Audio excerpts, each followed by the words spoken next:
संपूर्ण श्री शिव महापुराण रुद्रसंहिता सतीखंड अध्याय 16वा. रुद्रदेवांना सतीबरोबर विवाह करण्यासाठी प्रार्थना. ब्रह्मदेव नारदांना म्हणाले, हे मुने, श्री विष्णू आदी सर्व देवता आणि ऋषीमुनींनी केलेली स्तुती ऐकून सृष्टीकर्ते भगवान रुद्र प्रसन्न झाले. आमचा वार्तालाप झाला.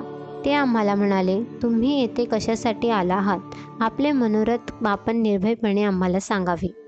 त्यांनी असे सांगितल्यावर विष्णूंच्या आज्ञेने मी म्हणालो, महादेवा, आम्ही सर्वजण तुमचे सहाय्य मागण्यासाठी आलो आहोत. आपण एकमेकांना सहाय्य करतो, त्यामुळे जगातील सर्व कार्य व्यवस्थित संपन्न होतात. आपण तर सर्वांवर दया करणारे आहात. वास्तविक आपण तिघे एकत्र आहोत. कार्यपद्धतीमुळे भिन्न भिन्न देह धारण केले आहेत. परमात्मा परमेश्वर स्वतंत्र आहेत. सृष्टीच्या विविध पद्धतीच्या लीला हा त्यांचा सनातन छंद आहे. तेच मायेच्या आधारे आपण तिघांच्या स्वरूपात अभिव्यक्त झालेले आहेत.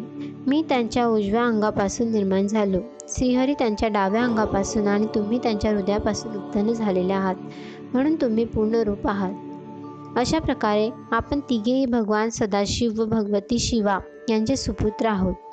मी आणि विष्णू आपल्या आज्ञेप्रमाणे सृष्टीची निर्मिती आणि तिचे पालनपोषण करीत आहोत. आम्ही सपत्नीक आहोत. तुम्ही देखील जगाच्या कल्याणासाठी एका परम सुंदरीशी विवाह करा. हे महेश्वरा, आपण शिवरूपात असताना एका स्त्रीशी विवाह करीन असे सांगितले होते. आता आपण त्याचप्रमाणे विवाह करावा अशी विनंती करत आहोत. तुम्ही लक्ष्मी आणि विष्णू व सरस्वती आणि माझी सहधर्मचारिणी आहे. तुम्ही अनुरूप अशा स्त्रीशी पाणीग्रहण करा.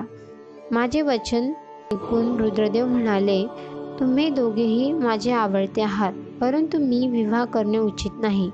मी सदैव तपश्चर्येमध्ये मग्न असतो. संसाराविषयी मी विरक्त आहे. माझ्या मनात विवाहाविषयी थोडी देखील रुची नाही. तरीही जगाच्या हितासाठी तुम्ही सांगाल ते मी करीन. तुमच्या आग्रहासाठी मी विवाह करण्यास तयार आहे. मी शिवचिंतनात मग्न झालो की तिने देखील ईश्वरचिंतनात मग्न व्हावे. भगवान रुद्रांचे बोलणे ऐकून मी आणि श्रीहरी अतिशय आनंदित झालो. भगवती शिवा जगाच्या कल्याणासाठी दक्ष कन्या सतीच्या रूपाने अवतीर्ण झाली आहे. आपणासाठी तीच एक अनुरूप अशी स्त्री होईल. ती आता कठोर तप करीत आहे. तुम्ही तिच्यावर प्रसन्न व्हा, तिच्यावर कृपा करा, तिला वरदान द्या आणि प्रेमाने तिचे पाणीग्रहण करा. आमची आणि सर्व देवांची अशीच इच्छा आहे. तुमचा हा विवाह आम्ही पाहू इच्छितो. तुमच्या दोघांच्या विवाहाने त्रैलोक्य आनंदाने भरून जाईल. सर्वांचे मंगल होईल. भक्त वत्सल्य रुद्र म्हणाले, आपण मांडलेल्या विचारास आम्ही मान्यता देत आहोत. त्यांनी तथास्तु म्हटले आणि त्यांचा निरोप घेतला. नमः शिवाय. ओम.